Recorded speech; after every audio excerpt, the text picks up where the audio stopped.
Ayan. O sige, dito tayo ngayon. Ihaw tayo. Ito yung mga ano. Explain mo pare. Hello guys. Isang magandang umaga po sa ating lahat. Nandyan yung karagatan, nandyan yung ating mga isdaan dyan na kung saan, ayun, sariwan-sariwan nating iihaw. Ang, ano tawag dito?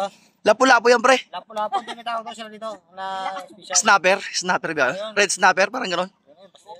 Grouper. Ayun, grouper. Yung grouper kung saan kinuha lang ng ating mga isda dyan sa dagat.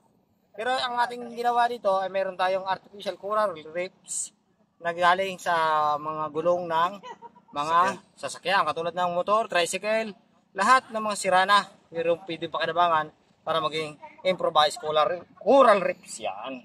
Ngayon inihaw natin siya, sariwa-sariwa. Pupusag. Magalaw pa pre. Tingnan nyo ha, sariwa-sariwa yan. Press na press, humihinga pa. Yan na. Buhay na buhay yan. Laban mo yan. Yan, di ba? Dito lang yan sa Calintaan, Occidental Mindoro, sa Sitio Buwak, Barangay Iriron. Yan, di ba? Fresh na fresh po.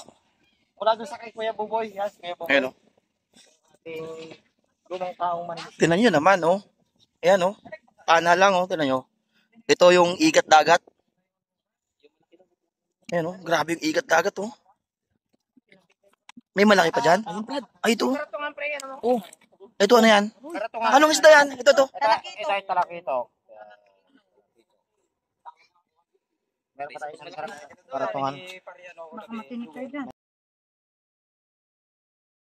Wala akong tawagan pre, ito ang sabi mo. Ayan oh. Sabi Ayan. tawagan lang ako. Takot na nga daw, sabi niya. Sino sabi? Parimok.